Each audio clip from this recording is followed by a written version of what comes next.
días donde no va a haber un práctico como clase como ahora, sino que va a haber directamente, el práctico va a estar levantado en el aula virtual, va a haber algún tutorial como los que vinimos haciendo con video en el canal de YouTube, y parte del práctico se va a plantear durante el desarrollo del teórico práctico.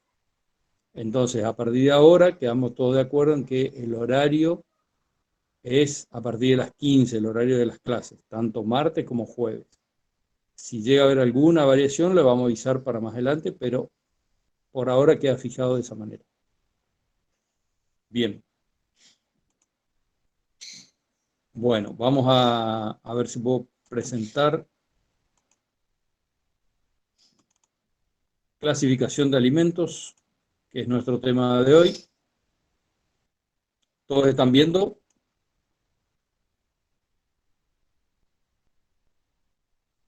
Parece que sí. Ok. Bueno, ya habíamos hablado un poco de alimentos. ¿Se acuerdan que en la primera clase empezamos a comentar algunas cosas de alimentos? ¿Qué era lo primero que habíamos visto? Que había una diferencia grande entre grupos de alimentos. ¿Se acuerdan?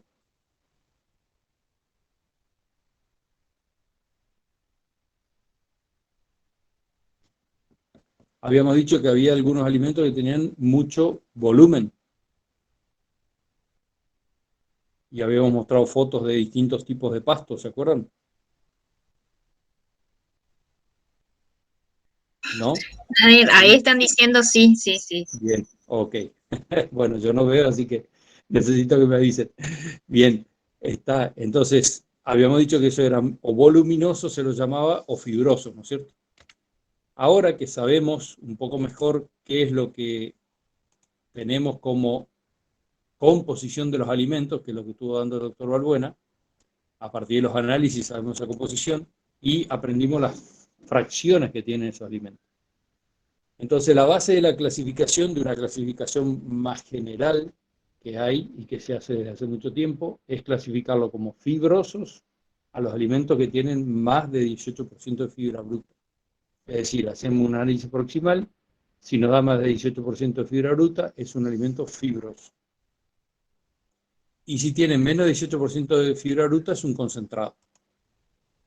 Ahora, a su vez, los concentrados los vamos a clasificar en concentrados proteicos. La primera condición es que tenga menos de 18% de fibra bruta, por eso es concentrado, y más de 20% de proteína bruta. ¿Estamos? Decimos proteína, proteico, concentrado proteico, poca fibra, mucha proteína. Y después están los concentrados energéticos, que son los que tienen menos de 18% de fibra bruta, que tienen menos de 20% de proteína bruta, si no serían concentrados proteicos, y que tienen menos de 70% de NDT, más de 70% de NDT, perdón. Y ahí que nos está diciendo NDT que debe ser. Ya lo mencionó el doctor Balbuena también. NDT es una unidad de energía. Concentrado proteico tiene mucha proteína, poca fibra y mucha proteína. Concentrado energético tiene poca fibra, poca proteína y mucha energía. Y NDT quiere decir nutrientes digestibles totales. También lo van a encontrar como TDN. Nutrientes digestibles totales. Y acuérdense que esa no es una medida de digestibilidad, a pesar de que se basa en la determinación de la digestibilidad, pero es una medida de energía. Está estimando cuánta energía nos va a dar ese alimento. Y es uno de los primeros métodos que determinó el aporte de energía, y eso es una de las bases del método que usa el NRC, que es uno de los sistemas de alimentación que se usan y que fueron generados en Estados Unidos. Ahora bien, esa es una clasificación más básica, si la podemos llamar de esa forma. Hay una clasificación que es la clasificación que da un número de identificación internacional, ¿sí? Y que esa nos da 8 tipos, lo clasifica en 8 tipos a los alimentos. Primero tenemos los fibrosos secos, las pasturas verdes y los silajes. ¿Qué significa eso? Vamos a darle un concepto rápido para saber de qué estamos hablando, y sabemos que los fibrosos secos son alimentos fibrosos que están conservados por deshidratación. Por eso que se dicen secos, ¿sí? Están conservados por deshidratación. Pasturas verdes no se refiere al color, sino se refiere a que son cosechadas directamente por el animal. Es decir, son pastos, son alimentos fibrosos que no son conservados. Y silajes es otro tipo de conservación, son forrajes, son alimentos fibrosos que son conservados por método de ensilaje, ¿sí? Que es un método de conservación en anaerobiosis, ¿sí? Y por acidificación, por una conservación ácido-láctica en anaerobiosis. Estos tres grupos son lo que nosotros llamamos fibrosos o voluminosos en la clasificación anterior. Todos contienen más de 18% de fibra bruta, ¿sí? Y se la clasifica de esas tres grupos, dos formas de conservación y uno, pasturas verdes. ¿Sí? ¿Estamos ahí? En el número 4 encontramos los concentrados energéticos. Ya dijimos qué significaba concentrado energético, ¿no es cierto? Concentrado, primero, después lo clasificábamos en energéticos o proteicos. ¿Ok? Y luego vienen los suplementos minerales y los suplementos vitamínicos. Lleva la denominación de suplementos un poco porque son alimentos que se agregan a una dieta para completar, como ya se había dicho antes, para complementar las deficiencias o lo que le hace falta a esa dieta para atender a los requerimientos del animal. En el caso de los suplementos minerales, podríamos también llamarlo de las fuentes de minerales, y ahí tenemos como un ejemplo rápido decir sal. ¿La sal qué es? Es un suplemento mineral, un alimento de origen mineral que contiene cloro y sodio. Podemos hablar del sulfato de cobre, podemos hablar del óxido de magnesio, ¿sí? Y después tenemos los suplementos vitamínicos, que son los que nos aportan vitaminas, sean vitaminas del grupo de las hidrosolubles o de las liposolubles. ¿Está? Entonces, estos dos grupos, 6 y 7, se denominan suplementos, son alimentos que contienen o minerales o vitaminas y no contienen otros nutrientes. Y luego están los aditivos, que podríamos decir que son los que están fuera de lugar en este grupo, ya que los aditivos son considerados alimentos no nutritivos, es decir, son sustancias que no contienen nutrientes, por lo tanto irían en contra del concepto de alimento, pero son sustancias que aportan al funcionamiento del animal, al funcionamiento de la nutrición, hacen más eficiente o evitan problemas que nos pueden traer otros alimentos. ¿Estamos hasta ahí?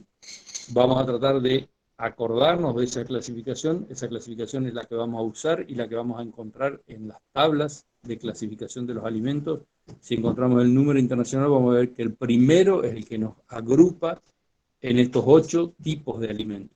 Y después vienen otros números que nos van a ir diferenciando dentro de ese grupo los distintos alimentos, ¿sí? Que es un número específico que nos permite identificar. Si yo les muestro esto, que ya les mostré en la primera clase, ¿qué alimentos son estos? ¿Quién me puede contestar? Les voy a mostrar varias fotos, la idea es que me vayan contando rapidito para que no se haga largo. Alfalfa, voluminoso, fibroso. Primero es un alimento fibroso, ¿sí? Los dos son alimentos fibrosos, ¿sí? Solo que este está fresco, es una pastura verde, y este es un fibroso seco, es un heno.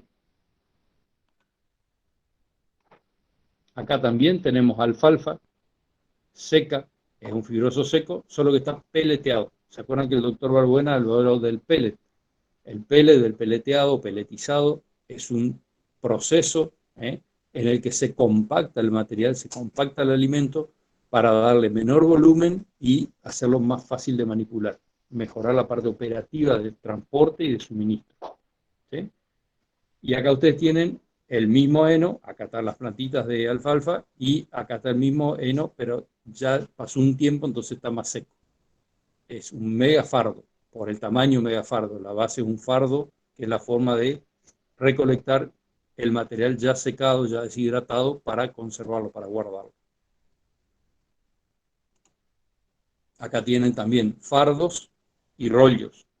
Sigue siendo heno, esto es de otro tipo de pastura, pero sigue siendo heno, sigue siendo un fibroso seco, es decir, un forraje que fue deshidratado para conservarlo. ¿Y esto acá qué es?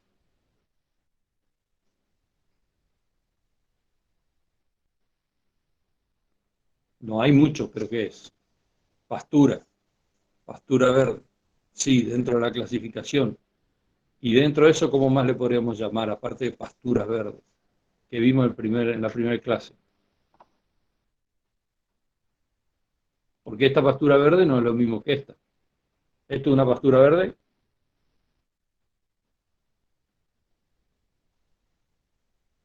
Esto es caña de azúcar. Es una pastura verde también. ¿Sí? Solo que esto es una pastura cultivada o implantada. El anterior sí es una pastura verde. Un pastizal natural, perdón. Pastizal natural. ¿Eh? Pastura natural, se puede decir también. Es más común decir pastizal natural. Y esto es una pastura cultivada que es caña de azúcar. Es una pastura que tiene mucha energía, pero tiene mucha fibra. Entonces sigue siendo un alimento fibroso, no es un concentrado energético, a pesar de que aporta mucha energía a través de la concentración de azúcar que tiene. ¿Y esto qué es? Esta es una foto de un pasto muy común en el Chaco, en Formosa, que es el Gatum panic, que está florecido, semillado, ¿eh? Y es una pastura cultivada, una pastura implantada. ¿Y acá qué tenemos? Novillos, está bien, sí, además de los novillos.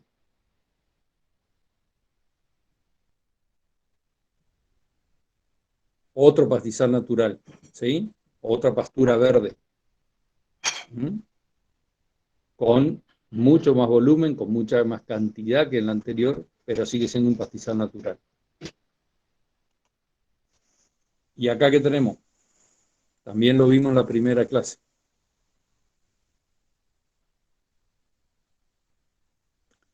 Muy bien. Lo más alto es leucaena, correcto. Bien ahí, ¿sí? Y abajo hay una gramínea tropical. O sea, los dos son pasturas cultivadas. Los dos son forrajeras implantadas para la producción animal, ¿sí? Las dos son tropicales. La leucaena es una leguminosa y este que está acá abajo, que si no veo mal era un gato también, o una braquiaria, ahora me entró la duda por lo que estoy mirando, pero que es una gramínea tropical. Acá tenemos otro pastizal en un ambiente que es de pajonal, ¿sí? Pero es un pastizal natural de nuevo. ¿Mm? En este caso podríamos hablar de que estamos en un ambiente silvopastoril. ¿Mm? Es decir, tenemos monte y tenemos pasto. Y acá, ya habíamos hablado antes, la reina de la forrajera, la alfalfa, ¿eh? Una leguminosa, muy alta calidad. Cuando la alfalfa está verde, si uno la cortara acá, antes de presentar las flores, puede llegar a tener más de 20% de proteína. ¿Sí? Si es así, le llamamos concentrado proteico. ¿Estamos de acuerdo?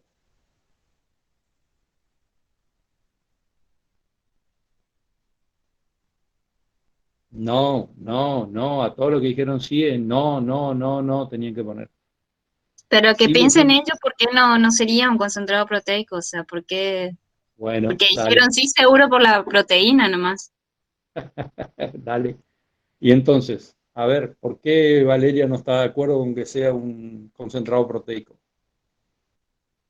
¿Quién puede explicar eso? Porque posee mucha fibra, dicen, porque sigue siendo una pastura implantada. Correcto, correcto. Continúa siendo una pastura. El hecho de que tenga mucha proteína no me modifica que el primer parámetro que yo tomaba para definir el tipo de alimento era la cantidad de fibra que tenía. ¿Recuerdan eso? Dijimos eso al principio. ¿Eh? Entonces acuérdense, cuando voy a clasificar, ¿sí? Primero pienso en la cantidad de fibra que tengo. Después pienso en cuánta proteína y cuánta energía me aporta. ¿Está? Entonces, esos son los parámetros. Claramente puede haber algunos alimentos que no sea tan taxativo, tan claro la diferenciación y puede traer algún lugar de discusión. Pero a los fines de organizarnos y nosotros poder estar hablando de este tema y hablar el mismo idioma, necesitamos ponernos de acuerdo en esos parámetros. Dentro de las pasturas, solo para ir tomando conciencia, después vamos a dar una clase más específica sobre eso. Tenemos pasturas o pastizales naturales, como veníamos hablando, tenemos pasturas implantadas. Dentro de las pasturas podemos tener gramíneas o leguminosas. Dentro de las gramíneas tenemos megatérmicas o tropicales o C4, que son las que se encuentran en nuestra región, y gramíneas templadas o C3, que son las que se encuentran más al sur, en el caso de nuestro país. Y leguminosas que no se dividen en C3 y C4, pero que también hay más adaptadas a zonas tropicales y más adaptadas a zonas templadas. ¿Sí? Muy bien. ¿Vamos hasta ahí? Hasta ahora vimos dos de los grupos. ¿Sí? De los grupos de los fibrosos, el número 1 y el 2, fibrosos secos y pasturas verdes. ¿Qué es eso?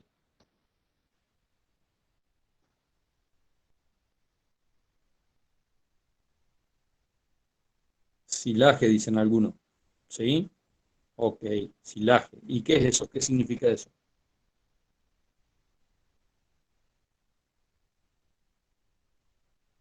¿Quién puede dar un concepto de qué es eso? Sí, método de conservación. Bien.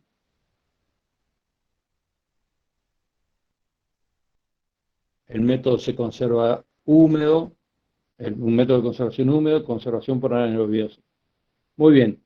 Acuérdense que la humedad no es lo que define la conservación. Es cierto que el material, el forraje, la planta entera de maíz o de sorgo, que es lo más común, también se hace de otra forrajera, pero lo más común en nuestra zona es hacerlo de maíz o de sorgo. El silaje se mantiene con mucho más humedad que el heno, pero la fermentación ácida es la que me determina la conservación. Si no hubiera ese pH ácido y si no hubiera anaerobiosis, no se conservaría el material. ¿Está? Entonces, muy bien para los que dijeron que era un método de conservación por anaerobiosis, por fermentación ácida. Y eso que estamos viendo es un silaje de planta entera de maíz, ¿sí? Y ahí ya van a ver en la clase que hablemos de conservación de alimentos los distintos tipos de silaje o ensilado que hay. Acá tienen algo que ya vieron, el maíz, la planta entera de maíz siendo picada. Aquí está el material ya picado. ¿Y acá qué pasó? Y acá está lo que decíamos que nosotros podíamos hacer tanto de maíz como de sorgo y que diferenciábamos si hablábamos del grano o si hablábamos de una planta entera. En este caso, una planta verde sin grano todavía de maíz, en esta una de sorgo que ya está madurando. Hubo una pregunta hoy que yo les dije que íbamos a hablar después, pero no me acuerdo quién era. Alguien habló de si la planta de maíz se podía consumir así nomás. No me acuerdo bien cómo fue la pregunta. Si me la pueden recordar. Eh, Está escribiendo ahí, pero no veo bien. ¿Me puedes leer, Valeria? Sí, sí, sí. O que diga en voz Dice, alta. sí, también chicos pueden activar sus micrófonos. Dice, o sea que entera no puede darse sin procesar o sí. O sea, si Sí, se sí, puede yo, dar entera o solamente está procesada. bien. Entendí. Sí, la planta, si yo largo los animales acá, en donde están, acá las plantas de maíz, O en este otro que veíamos acá, si yo largo las vacas a comer acá, vacas, ovejas, caballos, van a comer, ¿sí? Lo que pasa es que se procesa para poder ensilar, para poder conseguir la conservación por medio de la fermentación ácida, ¿sí? Yo no conseguiría, si yo la dejo en pie, no consigo que se conserve. La planta continúa su proceso y a medida que va avanzando, madura, se seca y después se va a terminar cayendo. De hecho, maíz y sorgo son cultivos anuales, ¿no es cierto?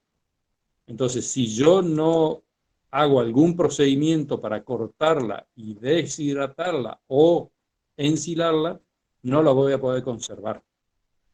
Pero no quiere decir que el animal no puede venir acá y comerlo.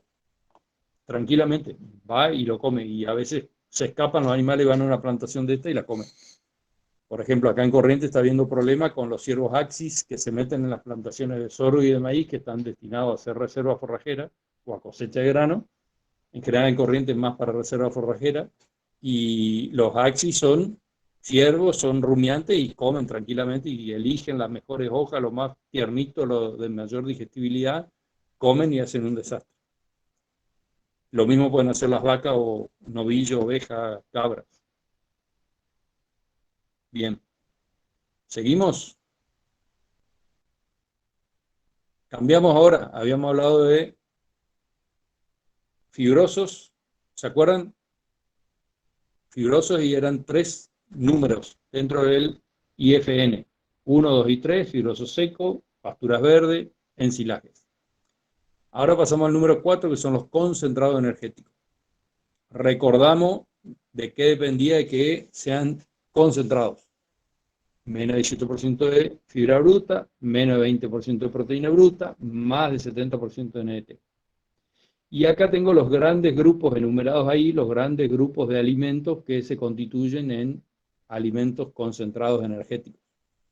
Los cereales, ¿sí? Todos los cereales, maíz, sorgo, avena, trigo, arroz, cebada, centeno. Hay algunos que no se utilizan para alimentación animal, hay algunos que se utilizan como tales para alimentación animal y hay algunos que se utilizan sus subproductos. Caso típico, digamos, el arroz. El arroz no se utiliza como tal, pero sí se utiliza el arrocín o el afrecho. El trigo se usa para hacer harina, pero también puede usarse para alimentación animal. Y hay subproductos como el afrecho de trigo que se utiliza para alimentación animal. ¿Está? Entonces tenemos otros alimentos como los tubérculos. Ya hablamos los otros días, ¿se acuerdan qué era esto?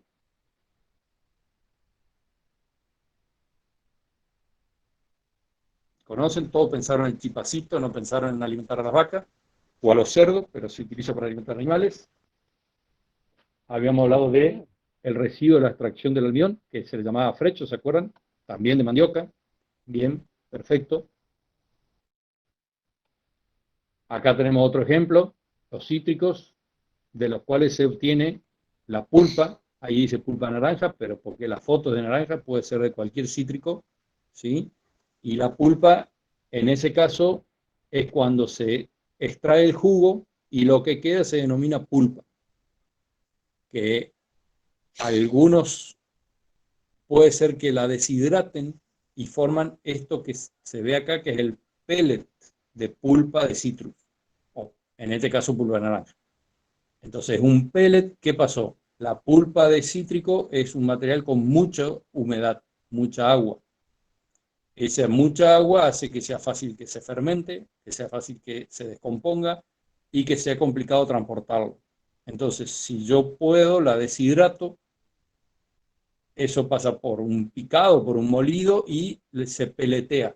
Al estar peleteado es muy fácil de trasladar y al estar seco yo no estoy trasladando agua que no me aporta muchos nutrientes. El agua lo puedo obtener de otra forma y no necesito pagar para transportarlo. Entonces, todos los materiales que son muy húmedos hay que considerar que se pueden descomponer más rápido y que tienen un costo más elevado para su traslado y distribución o suministro. Entonces acá tenemos pellets de pulpa de naranja. ¿Eso qué es? ¿Se conocen todos también?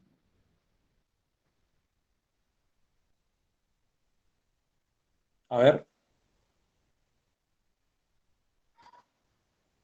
No, no es cáscara de arroz.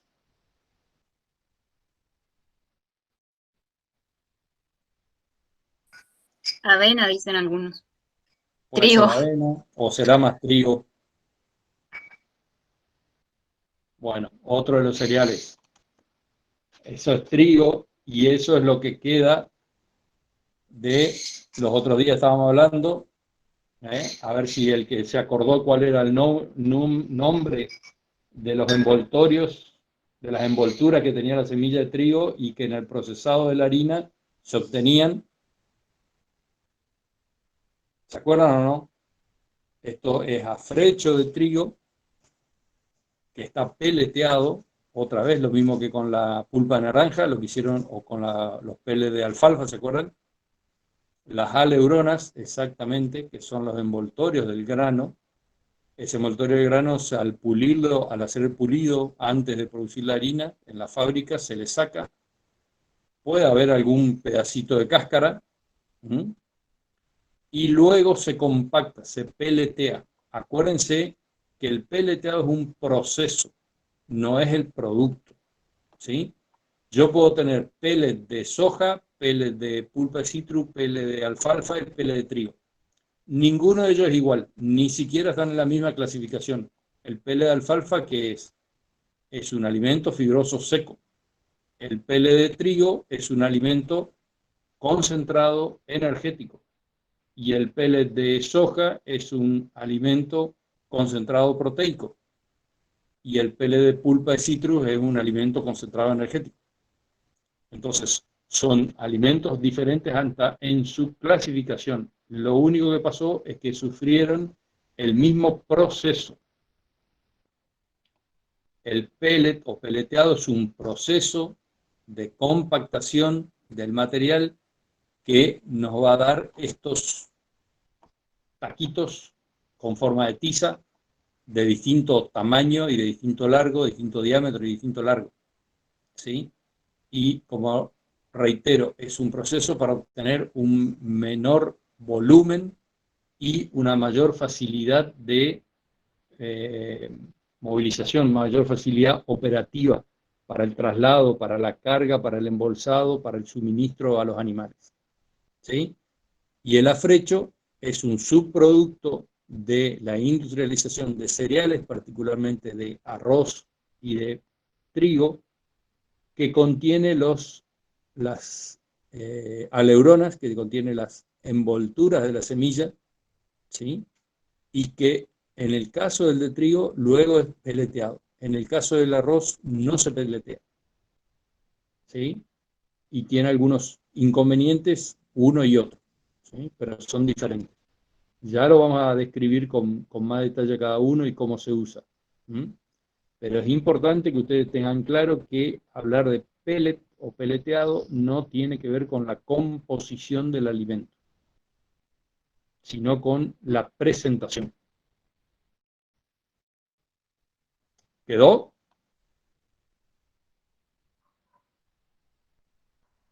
Hola. No, nada, sí, sí, la chica que preguntó sí dice que sí. ¿Y el Bueno, resto?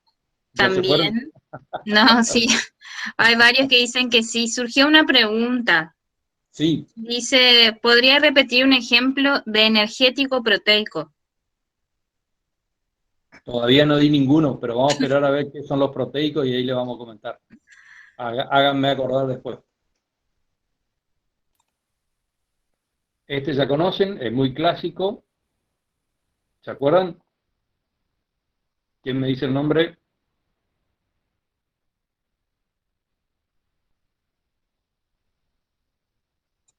Sorgo. Sorgo. ¿Qué podemos aclarar? Aparte, hay grano de sorgo.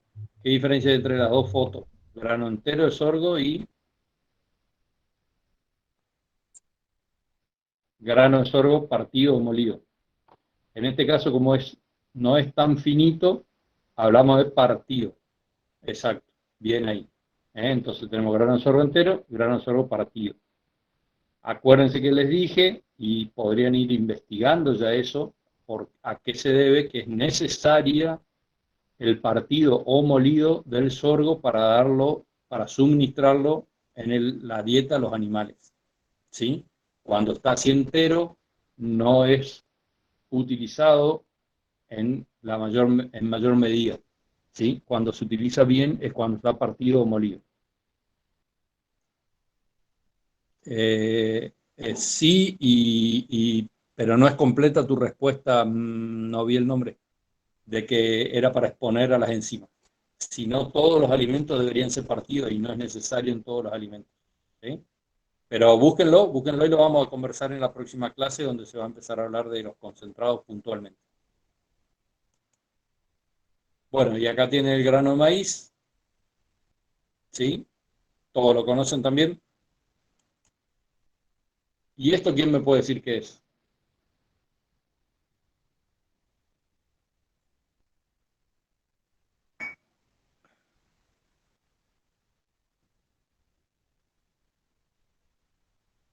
A ver, Hay una respuesta nomás. No se sí, jugaron mucho acá. Bueno, ahora hay aceite dos. de soja, café,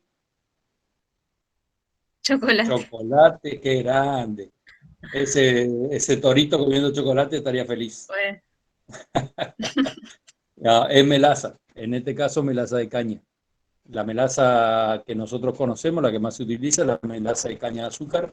También puede haber melaza de remolacha, por ejemplo, que hay en Europa, pero para nosotros melaza de caña de azúcar es lo más común. Es un alimento netamente energético, ¿sí?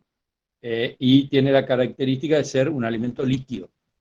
No es que tiene mucha agua, sino que por su consistencia es líquido, ¿sí?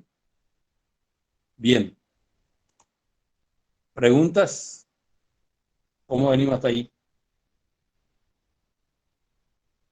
La melaza es un subproducto de la producción de azúcar. Vi a alguien que preguntó cómo se producía la melaza. Bueno, eh, sí, también preguntan si hay azúcar de remolacha. No sé si hay, si ahí, existe. ahí me liquidaste, no sé. Sé que hay melaza de remolacha, pero no sé si hay azúcar de remolacha. Y hay remolacha azucarera en Europa. Ajá. Sí, sí, sí, por eso, pero no conozco azúcar de remolacha. Y también preguntan si se suele dar batata o no es común. Sí, sí, también se puede usar, no sé si es común, porque en general la batata suele tener un destino de consumo humano, así como la mandioca, pero la batata también, sí, sí, se incluye. ¿Qué preguntó? Alguien Entonces, preguntó cómo eh, diferenciamos pasturas. sí, pasturas implantadas, ¿cómo diferenciamos? Pero en cuanto a qué, Sabrina, no sé si puede especificar o... Después también hay preguntas como ejemplo de grasas y aceite que creo que todavía no. Está bien, estaba puesto en el inicio, en los grupos generales. Sí, el aceite es lo más común que se use, grasa no tanto, aunque sí se puede usar para algunas especies, digamos, pero lo más común hoy por hoy es que se le agrega aceite. El aceite es, o digamos, los lípidos, un alimento con mucho lípido. El aceite particularmente es puramente lípido, tiene una alta concentración de energía. Como decía hoy el doctor Balbuena, en el análisis aporta 2 y pico veces, 2,20, 2,25 veces más energía que un glúcido. Entonces, si yo quiero aumentar la densidad energética de una dieta, le puedo agregar a esa dieta le puedo agregar aceite. Pero siempre tienen que tomar en cuenta que el aceite tiene un límite en la cantidad que se puede agregar a las dietas. Y el límite más bajo se lo encuentra en los rumiantes. En los rumiantes es poca la proporción de lípidos de extracto etéreo que podemos incluir en la dieta. Entonces hay algo que hay que considerar a la hora de estar formulando una dieta. En otras especies como cerdo y aves puede suministrarse más, y más todavía si estamos hablando de mascotas, perros y gatos, también puede haber un nivel más elevado de lípidos en la dieta. Bien, hay una pregunta que dice si la melaza en alimentación es común y cuánta energía aporta, más o menos. Eh, Ahora no me acuerdo exactamente una unidad de energía, creo que andaba alrededor del 90, 80 y pico, 90% de NDT, y no es común en Argentina porque no hay mucha producción. En otros lugares es bastante común la utilización, pero donde hay, en las zonas que hay melaza, se la utiliza. Se la utiliza tanto con una función de saborizante, en algunos casos se le llaman de aditivo, a pesar de que por definición no es un aditivo, pero se lo suele utilizar como un estimulante del consumo porque a los animales les gusta, los animales la consumen y permite el agregado de otras sustancias como nitrógeno no proteico. Si alguien dice ahí, en Brasil se utiliza más, hay más producción de caña y también hay más disponibilidad de esa melaza. Acá no es tan fácil conseguir la melaza y en nuestra zona cada vez menos porque los ingenios azucareros están disminuyendo. Creo que hoy por hoy la producción de azúcar está prácticamente concentrada en la zona de Tucumán y Salta, o sea, en el NOA, y el núcleo que había en la zona norte de Santa Fe está desapareciendo. Bueno, Sabrina, que había preguntado la pastura, ella pregunta cómo reconocemos las pasturas implantadas. ¿Ella quiere tener la bola de cristal o qué? No, perdón, disculpen, no es una burla, pero me gustaría saber. No, la cuestión es así, es una clasificación que hacemos en general, hablamos de pasturas implantadas a las que no son nativas, a pesar de que una especie nativa también se puede implantar, ¿sí? El tema es que normalmente una pastura, vos la vas a reconocer una pastura implantada porque vos vas a tener normalmente una sola especie en toda una superficie. En los pastizales naturales hay muchas especies, es lo que se llaman son pasturas polifíticas. En cambio, las pasturas implantadas en general son monofíticas. O a lo sumo se mezclan 2 o 3 especies. Hay algunas mezclas de pasturas que se siembran donde se puede mezclar una leguminosa con una gramínea para tratar de cubrir distintos aspectos de la nutrición o de la oferta de alimento o distintos momentos de crecimiento. Es decir, algunas crecen mejor en una época un poco más fría y las otras un poco mejor en el verano. Entonces puede haber pasturas implantadas de más de una especie, pero en general no es lo más común y si son más de una especie son pocas. En cambio, los pastizales naturales tienen muchas especies, son lo que se llaman pasturas polifíticas. Esa es la base más rápida para reconocerlo. Después, reconocer la especie de la pastura es algo que muy pocas personas tienen esa capacidad, requieren mucho entrenamiento, requieren caminar mucho por el campo, no se consigue con los libros ni con las fotos, hay que andar y hay que reconocer y hay que estudiar de morfología, de tipificación y demás, cosa que los veterinarios en general no tenemos esa formación. Es más, hay algunos técnicos que no son profesionales, que no son ingenieros agrónomos, que reconocen muy bien muchas pasturas por esa práctica, ¿sí? En el INTA hay mucha gente que tiene una buena formación en eso, pero no es lo que pretendemos tampoco formarlos acá en esta materia. Como verán, la respuesta fue dar bastantes vueltas y poco aporte. Básicamente, el tema de que sea polifítica o no, creo que es lo principal que le va a dar. Y después hay 5 o 6 pasturas más comunes en cada región que uno termina aprendiendo a conocerlas rápidamente.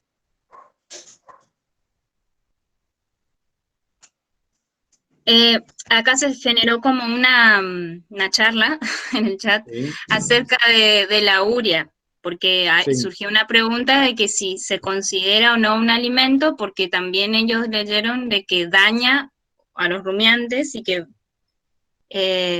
se le pueden dar, pero también pueden morir animales. Bien ahí que Entonces estuvieron leyendo. surgió eso. Me gusta que hayan estado leyendo, bien ahí. Y también Sí, pregunta si es más un suplemento en una dieta. Bueno, en fin, todas esas cuestiones salieron. está bien, ya lo en la clase de concentrados proteicos van a ver que hablamos de la urea, ahora estamos por hablar un poquito también, pero ya que es un alimento, ¿sí? se origina como un fertilizante, pero es un alimento porque se utiliza como alimento y lo que nos aporta es nitrógeno no proteico que los rumiantes lo pueden transformar gracias a sus microorganismos ruminales en proteína microbiana, ¿sí? O sea, no lo transforman en proteína animal directamente, sino que los microorganismos se multiplican, con lo cual están produciendo proteína microbiana, y esa proteína microbiana va a ser digerida y utilizada por el animal, los aminoácidos de esos microorganismos. Entonces, sí es un alimento, y sí también es cierto que es peligroso, riesgoso, hay que saber usarlo, puede tener complicaciones su uso, eso también es real. Ahora es un muy buen recurso en muchas situaciones, ya que normalmente es una fuente de proteína más barata que las otras. Y para aclarar, porque ya hubo algunos comentarios, debo reconocer que tengo un loro que es el que grita ahí, y debo reconocer que no tiene hambre, solo le gusta gritar. Yo le conté al doctor lo que ustedes pusieron.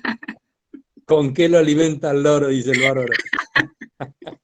Semilla de girasol es su principal comida, pero es un bárbaro, este come carne si le doy, así que no sé, tengo algunos problemas de identificación de la especie.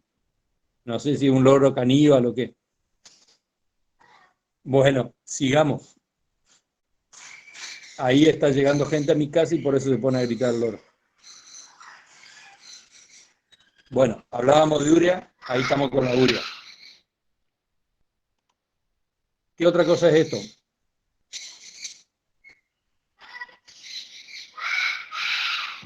Es lo que sucede por estar en la casa de uno dando clase y no en el salón de aula, ¿no? Ya lo vimos en la clase pasada. ¿Qué era esto? Grano entero y partido de soja. Perfecto. Grano entero, grano partido de soja. ¿Sí? Muy bien. Soja entera y partida. Perfecto. ¿Y esto? Ah, ahí se complicó, ¿no? Eso es soja extrusada. Es parecido a la harina de soja, ¿sí? Cuando vean la harina de soja va a ser parecida, pero puntualmente estará extrusada. Y eso, ahí está el alimento de mi loro. Y eso.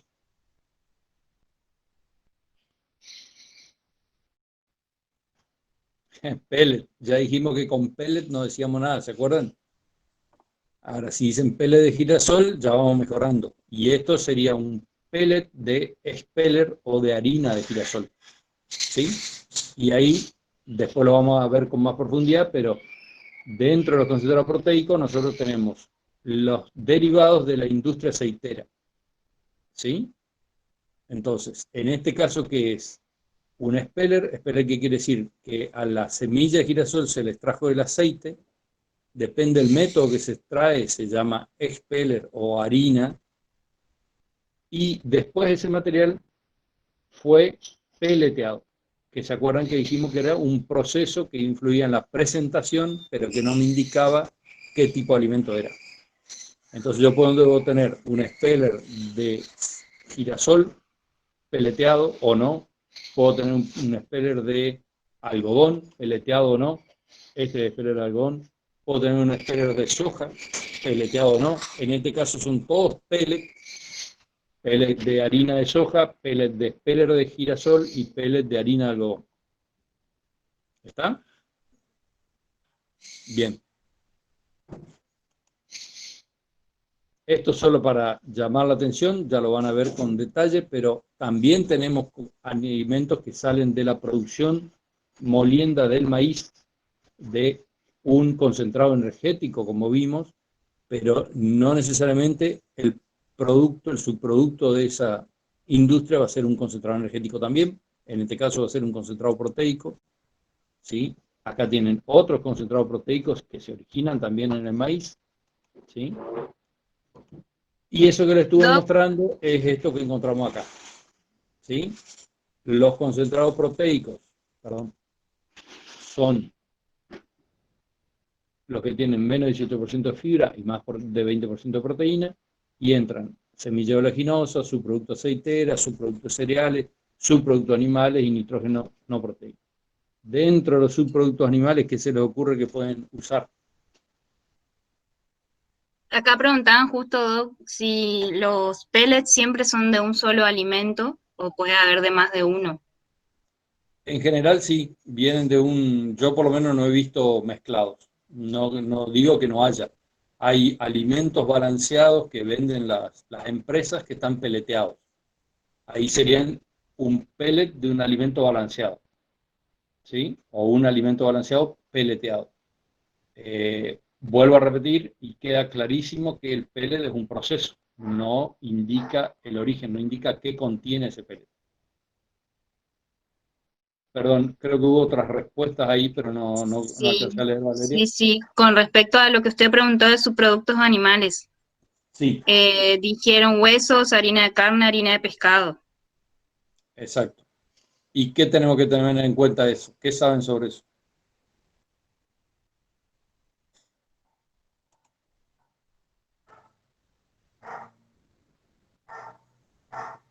¿Ya escucharon hablar del mal de la vaca loca? Bien ahí. Esto que dice acá, EEB, es encefalopatía espongiforme bovina. ¿Sí? También lo pueden encontrar escrito como BSE, que es la sigla en inglés. ¿Sí? Entonces hay resoluciones que limitan el uso porque el país está libre de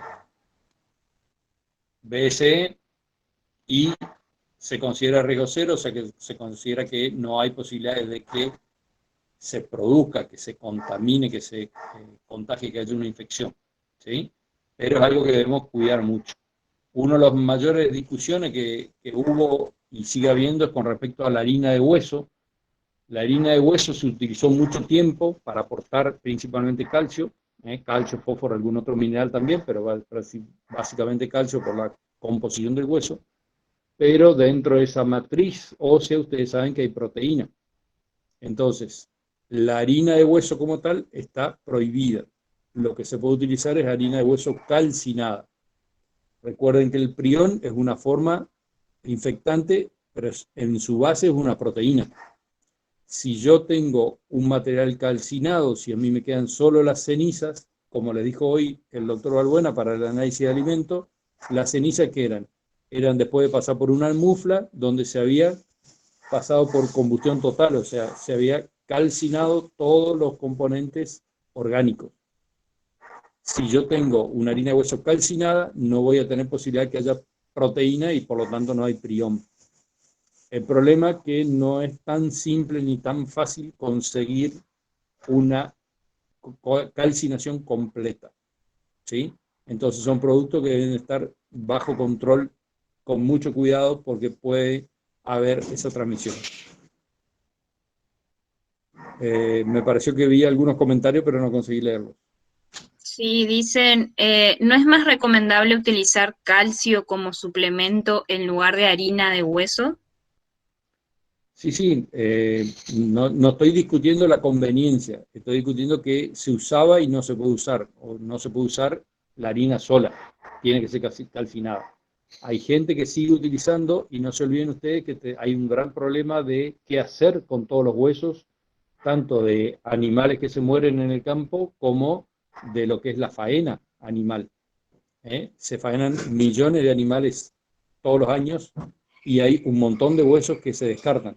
Entonces, si uno pudiera darle un uso, estaría buenísimo porque incluiría una menor contaminación ambiental. De hecho, en otras Bueno, especies sí se usan.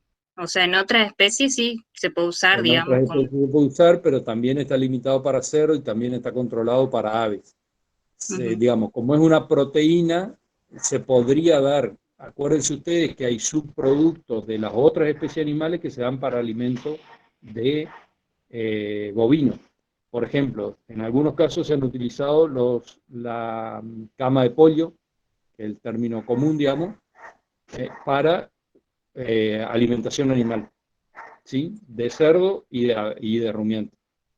¿Qué tiene eso? Tiene básicamente que nitrógeno no proteico eliminado por las heces y por la orina de las aves. Pero también podría haber algún resto de huevo o algún resto de algún animal que se murió y eso es una proteína. que no hay tanta seguridad de que no hubiera la posibilidad de una transmisión. O sea, en principio hay que ser cuidadoso. No necesariamente no se usa, pero hay que ser cuidadoso. Y sobre todo leer la reglamentación, saber cuáles son los límites. Es fundamental, nosotros como veterinarios no podemos cometer errores en ese aspecto. Bueno, yo voy bueno, no sé si hay algunas otras preguntas, Valeria, sino como para ir cerrando esta parte. No, no hay más. Bien, en la próxima clase vamos a estar hablando más específicamente de algunos de los grupos, ¿sí? de alimentos. Y acá voy a hacer lo mismo que hizo el doctor Balbuena con el tema de las palabras clave. Yo suelo decir que para mí era una buena forma de estudiar el tener las palabras clave, porque si yo de un tema consigo identificar las palabras clave y sé explicarlas, tengo los conceptos, sé cómo conectarlas unas con otras, es como que estoy sabiendo del tema. Si yo no consigo explicar las palabras clave, difícilmente sepa el tema. Y por eso también las palabras clave son de cada uno. Nosotros ponemos algunas que creemos que son importantes, pero cada uno tiene que construir sus palabras clave, que son las que le sirven de hilo, de rumbo, de línea de estudio. Por lo menos si lo quieren usar así. No necesitan usarlo, solamente si ustedes quieren. Les pongo algunas de las que yo pensé.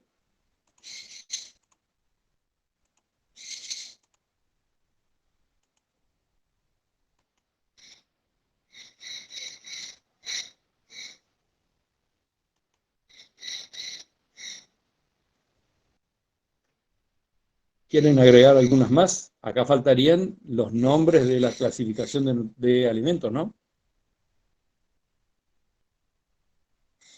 Por ejemplo. Bueno, Afrecho. dicen afrecho. Ajá.